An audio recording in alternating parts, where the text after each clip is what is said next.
యాక్చువల్‌గా ఇప్పుడు మీరు 'హిట్లర్' అన్నారు కదా సార్. కానీ దానికంటే ముందు అంటే 'చిరంజీవి' అప్పటికి ఇంకా మెగాస్టార్ కూడా కాలేదు. చిరంజీవిని మెగాస్టార్ చేసిన సినిమాలు 'పసివాడి ప్రాణం', 'యముడికి మొగుడు' ఇలాంటి కొన్ని సినిమాలున్నాయి. హ్మ్. ఆ! హ్మ్. But 'gang leader'. 'Gang leader' but ఆ ఫేజ్ స్టార్ట్ అవ్వడానికి కారణం ఆ ఫేజ్ 'నారాయణరావు' అంటే ఒప్పుకుంటారా? నేను కాదు. ఆయన ఆయన స్వయం కృషే గానీ, మనం 'పసివాడి గూడా ప్రాణం' పార్టిసిపేట్ చేసాం. 'పసివాడి ప్రాణం' సినిమా చిరంజీవి గారికి పడకపోయి ఉంటే అది ఆ వరుస అట్లా అంటే సక్సెస్‌లు అట్లాగా లెక్క వేయలేం గానండి. ఆ పసివాడు ప్రయాణం చేయడానికి ముఖ్య కారణం నేనే. హ్మ్. ఎందుకంటే అది యాక్చువల్‌గా నేను తీద్దామని నేనెళ్ళి ఫాజిల్ గారి దగ్గర రైట్స్ కొనుక్కొచ్చాను. హ్మ్. అది మలయాళంలో ఆయనే తీశారు. ఆ అమ్మాయి సుజిత అనే పిల్ల. అయితే నేను అరవింద్ గారికి చెప్తే నేను సరే నారాయణరావు అంటే నేను డబ్బు తీసుకెళ్ళి రూ. 1,00,000 ఆ రోజుల్లో. హ్మ్. పసివాడి ప్రాణం ఉన్నాయి. మలయాళం దగ్గర ఆయన ఫాజిల్ గారి దగ్గర రైట్స్ కొనుక్కొని తీసుకొచ్చాను. తీసుకొచ్చి చిరంజీవి గారికి మెడ్రాస్‌లో చూపించాం.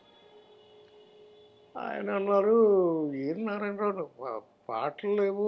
ఆ ఒరిజినల్ సినిమాలో సత్యరాజ్ గారు చేశారు తమిళ్‌లో. సార్. అయితే ఆయనకి పాటలు గీటలు అవసరం లేదు. పాటలు లేవు, ఫైట్లు లేవు. మరి నన్ను ఎట్లా యాక్సెప్ట్ చేస్తారు జనం అనేది ఆయన డౌట్ పడ్డాడు. లేదు చిరు నేను ఒకటే మాట చెప్పాను. ఏవండీ నీకు పిల్లల మనసులో నువ్వు ముద్ర వేసుకున్నావు. హ్మ్. పిల్లల కోసం నువ్వు ఏ సాక్రిఫైస్ చేసినా అది నీకు హైలైట్ అయిపోద్ది సినిమా. నీ సబ్జెక్ట్‌గా చూడు అంతే. అది కథ ఏంటంటే ఒక ఇన్నోసెంట్ మూగ పిల్లవాడిని సేవ్ చేయడమే కథ. ఇంక అదే మిగతా ఏం అక్కర్లేదు. అదే హీరోయిజం. అదే హీరో. అదే హీరో. నువ్వే నీకు అంత మంచి పేరు వస్తుంది ఈ సినిమా చేయమంటే సరే అన్నారు కానీ ఈలోపు 'చక్రవర్తి' అనే సినిమా షూటింగ్‌కి బాంబే షూటింగ్‌కెళ్లారు. హ్మ్. ఈలోపు ఏం చేశాడు నా ఫ్రెండే హరిప్రసాద్ అని సార్. నా పార్ట్నరే. వాడేం చేశాడు డబ్బింగ్ రైట్స్ కొనుక్కొచ్చాడు హ్మ్. తమిళ్ సినిమాది. తీసుకొచ్చేసి షూటింగ్ స్టార్ట్ చేసేసాడు. ఎవరితో? కృష్ణరాజు గారితో. హ్మ్. ఇదే 'పసివాడి ప్రాణం'. పసివాడి ప్రాణమే. హ్మ్. వెళ్ళిపోయి షూటింగ్ స్టార్ట్ చేశాడు. కోదండరావు రెడ్డి గారు డైరెక్టర్. హ్మ్. షూటింగ్ మొదలుపెట్టేశారు. నాకు తెలిసింది షూటింగ్ మొదలుపెట్టారని. అదేంటిది నేను రైట్స్ కొనుక్కుంటే అంటే ఆడి డబ్బింగ్ రైట్స్ ఉన్నాయి అతనికి. అందుకని డబ్బింగ్ రైట్స్ కొంటే స్ట్రెయిట్ సినిమా తీయకూడదు. తీయకూడదు. డబ్ తీయకూడదు. చేసుకోవాలి. పైగా ₹1,00,000 పెట్టి కొన్నాను ఆ రోజు. 1,00,000 అంటే తక్కువేం కాదు. హ్మ్.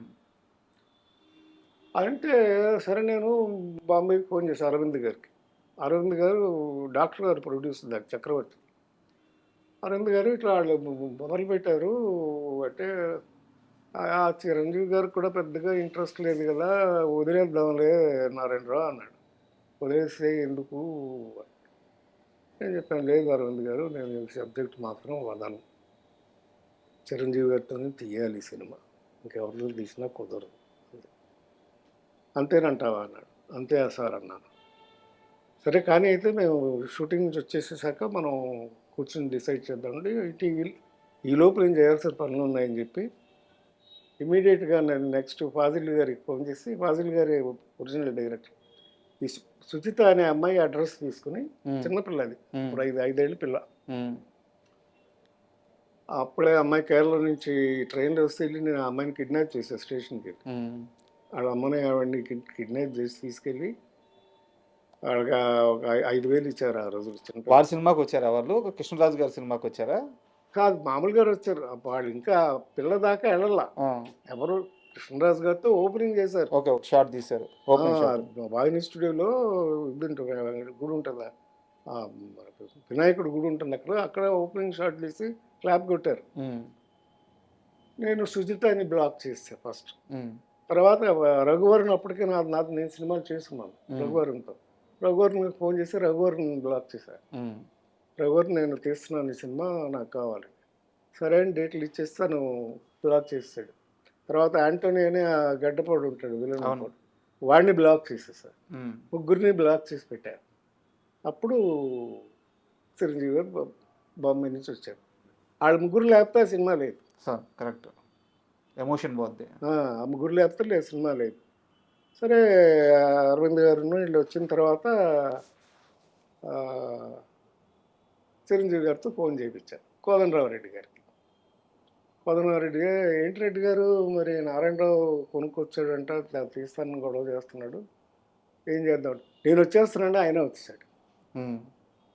ఎట్లా అది పసివాడి ప్రాణం స్టార్ట్ అయింది. అంటే ఎందుకు అడిగానండి సార్ ఈ ప్రశ్న నేను, పసివాడి ప్రాణం తరువాత పడిన ప్రతి సినిమా ఆయన్ని సుప్రీం స్టార్ నుంచి మెగాస్టార్ని చేసింది. అవును, సో ఆ సినిమా స్టార్టింగ్ పాయింట్ అవును, పసివాడి ప్రాణం, పసివాడి ప్రాణం. పసివాడి ప్రాణం. సో ఆ సినిమా కోసం మీరు ఎంత కష్టపడ్డారు ఇదంతా తెలుసు నాకు.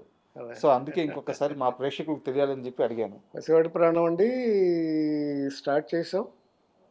ఆ, దాంట్లో సుమలత క్యారెక్టర్ కూడా ఒరిజినల్ లేదు, సార్ ఆవిడ క్యారెక్టర్ యాడ్ చేసాం. సత్యానంద్ గారు నేను కూర్చునేవాళ్ళం ప్రతి సినిమాకి స్క్రీన్ ప్లేకి. నేను ఎప్పుడు పేరు వేసుకోలేదు కానీ బిహైండ్ ద స్క్రీనే వర్క్ చేసేవాళ్ళం. సార్ మనకు కావాల్సిన పాయింట్లు అన్నీ పెట్టి 6 పాటలు పెట్టాం. పక్కా కమర్షియల్ మూవీ పక్కా అయిపోయింది. కమర్షియల్ పిక్చర్ అయిపోయింది. ఫైట్లుగానే ఉన్నాయి, కథగానే ఉంది. కామెడీ ఇద్దరు యాడ్ హీరోయిన్లు అయిపోయింది. ఉన్నారు, విజయశాంతి, సుమలత, ఇద్దరు హీరోయిన్లు, గ్లామర్ ఉంది. ప్లస్ మెయిన్ కథ థీమ్గానే ఉంది, సార్ చెల్ల. అందుకే సూపర్ హిట్ అయిపోయింది. సార్ ఒక సీరియస్ క్వశ్చన్ ఉంది. చాలామందికి ఈ ప్రశ్నకు సమాధానం తెలుసుకోవాలని ఉంది, కరెక్ట్గా చెప్పే మనిషి లేడు. మీరే దీనికి కరెక్ట్ పర్సన్ అనిపిస్తుంది. చిరంజీవి గారి కెరీర్లో, ఆయన సక్సెస్లో అల్లు అరవింద్ గారి పాత్ర ఎంత, ఆయన కష్టం ఎంత? చాలా ఉందండి, చాలా ఉంది. ఎందుకంటే చిరంజీవి గారి కంటే కూడా అల్లు రామలింగ గారి ద్వారా వాళ్ళ కొడుకుగా ఆయనకి సినిమా ఇండస్ట్రీలో మంచి పేరు ఉంది అప్పటికే. సార్ ప్లస్ ఆయన ప్రొడ్యూసర్గా కూడా అప్పటికే చాలా సినిమాలు తీసుకున్నారు. సత్యనారాయణ గారితో తీశారు సినిమాలు, ఆ, బంట్రోతు భార్య తీశారు. ఇలా అప్పటికే సినిమాలు తీసి ప్రొడక్షన్ చేస్తున్నారు. సార్ సో ఆయన అనుభవం ఆయనకు బాగా ఉపయోగపడింది చిరంజీవి గారికి. ఆయన శ్రమ పడకుండా ఆయన కరెక్ట్గా ప్లానింగ్ చేసుకుంటూ వెళ్ళడానికి main bone of the Chiranjeevi success is Allu Aravind sir కంప్లీట్గా. సో ఆయన ప్లానింగ్ కానీ ఆయన ఇది కానీ అన్నీ పర్ఫెక్ట్గా ఉండటం, ఆయనకి స్ట్రెయిన్ అవ్వకుండా ఆయన్ని నిలబెట్టినటువంటి ఘనత అల్లు అరవింద్ గారిది. మీకు తెలిసి ఏదైనా ఒక పర్టికులర్ సిచ్యువేషన్ ఆయన హ్యాండిల్ చేసింది గుర్తుందా మీకు? చిరంజీవి గారి కోసం అల్లు అరవింద్ గారు పడ్డ ఆ శ్రమ కానీ అన్నీ అండి, ఆయన 100 days ఫంక్షన్స్ కానీ అన్నీ, ప్రతి సినిమా ఆయనకి ఏ హీరోకి అలా ఉన్నాయండి. సంవత్సరానికి ప్రతి బర్త్డేకి ఒక పిక్చర్ 100 days ఫంక్షన్ ఆడేది. ఎలా వచ్చేది 100 days? ప్లానింగ్ అట్లా ప్లానింగ్ చేసేవారు మొదటి నుంచి. సినిమా ఎప్పుడు మొదలు పెడతాము, ఎప్పుడు ఫినిష్ అవుతుంది, August 22nd 100 days ఫంక్షన్ చేయాలి. అలా ప్లాన్ చేస్తే ఆ 10 ఏళ్ళు చేసేవాళ్ళు ఆయన. బా గ్యాంగ్ లీడర్ ఏంటి, ఎముడికి మొగుడు ఏంటి, అన్నీ, అమ్మకి అత్తకి మూడు, అమ్మాయికి మొగుడు ఏంటి, అలాగే హిట్లరు, గ్యాంగ్ లీడర్ 5 ఊళ్ళల్లో 4 ఊళ్ళల్లో 100 days ఫంక్షన్ చేసాం ఒకే రోజు. సార్ తిరుపతి, హైదరాబాదు, వేలూరు, విజయవాడ. సో ఇంత ప్లానింగ్, ఆయన సర్కిల్ మెయింటైన్ చేయడం కూడా అరవింద్ గారు అలా మెయింటైన్ చేసేవారు. సార్ హీరో గారు కష్టం, హీరో గారు పడి ఆయన కాంటాక్ట్స్ ఆయనకు ఉండేవి. అరవింద్ గారు ఈ ప్లానింగ్ మొత్తం ఆయన చూసుకునేవాడు. వారిద్దరి మధ్య ఎలా ఉండేది సార్ అనుబంధం? బావబామరుదులు, ఇంకా అనుబంధం అంటే ఏం చెప్పాలి, అంతకంటే సొంత చెల్లినిచ్చినాక ఆ అనుభవం ఆల్మోస్ట్ ఫ్రెండ్లీగా ఉండేవారు, చాలా ఫ్రెండ్లీగా ఉండేవారు. ఆయనకి ఎక్కువ శ్రమ పడకుండా మొత్తం అంతా ఫైనాన్షియల్ విషయాలు కానీ అన్ని విషయాల్లోనూ జాగ్రత్తగా, ఏమాత్రం చిరంజీవి గారికి కష్టం కలగకుండా ఈ థాట్సే చేసేదాన్ని పనులు. స్టాఫ్ని బట్టి మేమందరం కూడా కోఆపరేట్ చేసేవాళ్ళం. ప్రొడ్యూసర్గా కూడా కొంతమంది మేము ఏంటంటే, నేను కానీ కేఎస్ రామారావు గారు కానీ, మేమందరూ చిరంజీవి గారితో ఓన్ చేసుకునేవాళ్ళం. ఆయన కూడా ప్రొడ్యూసర్ లాగా చూసేవాడు కాదు, ఫ్రెండ్స్ లాగా, ఫ్యామిలీ మెంబర్స్ లాగా చూసేవాడు. సో నేనైతే ఆల్మోస్ట్ ఒక రోజులో 12 గంటలు ఆయనతోనే ఉండేవాడిని ప్రతిరోజు. పొద్దున్నే ఆయన జిమ్కి వెళ్ళిన దగ్గర నుంచి, జిమ్కి వెళ్ళేటప్పుడు నన్ను ఎక్కించుకెళ్ళేవాడు. అలాగే సాయంకాలం షూటింగ్లు అయిపోయే వరకు అట్లా కలిసి ఉండేవాడు. ఇక్కడ హైదరాబాద్ వచ్చిన తర్వాత కొంచెం తగ్గిపోయింది. ఇక పాలిటిక్స్ వచ్చిన తర్వాత నేను వెళ్ళటం తగ్గింది.